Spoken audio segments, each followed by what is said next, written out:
שלום בנות יקרות.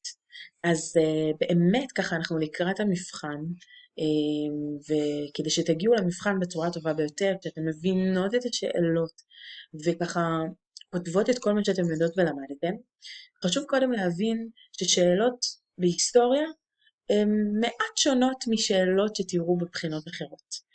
קודם כל זה באמת בחינה בתחום הרבי מלל, אבל מעבר לזה, בתוך שאלה אחת, ללא סעיפים לרוב, יהיו כמה וכמה שאלות בפנים שתצטרכו לדעת לפרק ולהבין את כל הנושאים שבתוך השאלה. מה שאנחנו בעצם נעשה השיעור היום, קודם כל אנחנו נראה איך בכלל נראית שאלת בגרות בהיסטוריה, ננתח אותה, נבין בעצם מה השאלה רוצה ממני, ולאחר מכן כמובן שנענה על השאלה.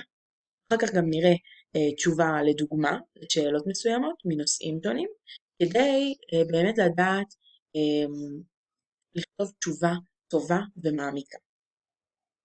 אז הנה שאלה ראשונה לדוגמה, בנושא הנאורות והסוציאליזם. הוגי הנאורות הציגו השקפת עולם שונה מזו שהייתה מקובלת עד המאה ה-18, וקראו לעריכת שינויים מקיפים בחברה. צייני רעיון אחד של הוגי הנאורות, והסבירי כיצד הסוציאליזם יישם רעיון זה בפועל. אז באמת השאלה הזאת משלבת גם את הנאורות וגם את הסוציאליזם. בואו נראה בכלל, אבל מה זה אומר לנו? יש לנו פה כמה שלבים. בשלב הראשון אני קודם כל צריכה לשאול את עצמי מה הקשר בין נאורות לבין סוציאליזם. יש קשר, אחרת לא היו שואלים, אבל אני צריכה לברר קודם כל מהו. אז מה אני יודעת בנושא הזה? איזה רעיונות של נאורות אני זוכרת שקשורים לסוציאליזם? ולאחר מכן אני עוברת לכתוב ותכף נרחיב עוד יותר.